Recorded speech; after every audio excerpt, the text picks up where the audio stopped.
ang pamana. Isang araw, ang ina ko'y nakita kong namamanglaw.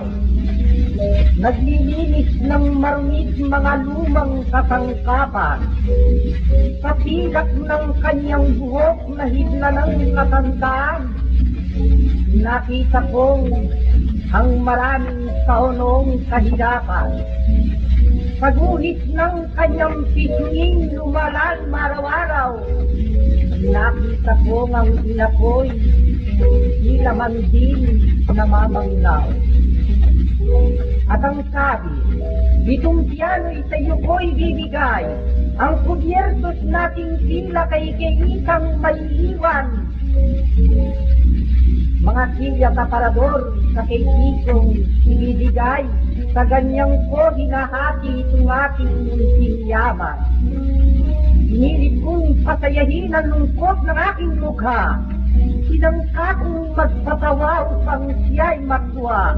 Subalit sa aking matay may namong mga luha na hindi ko mapigilan at hindi ko masansala. Naisip ko ang ina kong kawawa. Sila kami iniwan at nayari ng huling nasa.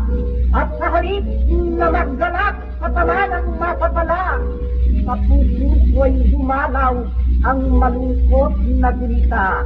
Napayak akong kawawang bata't ang nako at sa kanya'y milita. Ang ibig ko sana, nanay, di kaya aking patayahin, at wag nang makita pang nalulungkot man din. Hoy nako, ano bang naikipan paghati ng lahat ng kayamanang may iwan mo sa amin?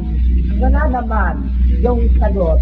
Baka ako'y tawagin ni Batsala, ang mabuting malaman mo ang kabili.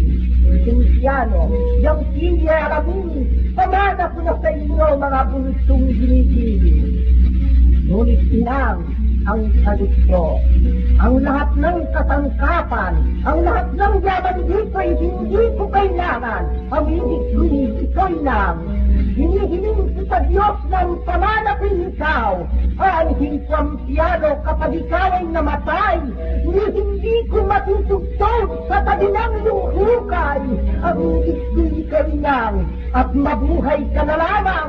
Hinihimus ko sa ibang lahat ng ating yaman. Hindi ka maaaring pagtaya ng daigdigan ng lahat ng dito rito. Pagkat ikaw, ay nako, ito'y wala pang kapantay.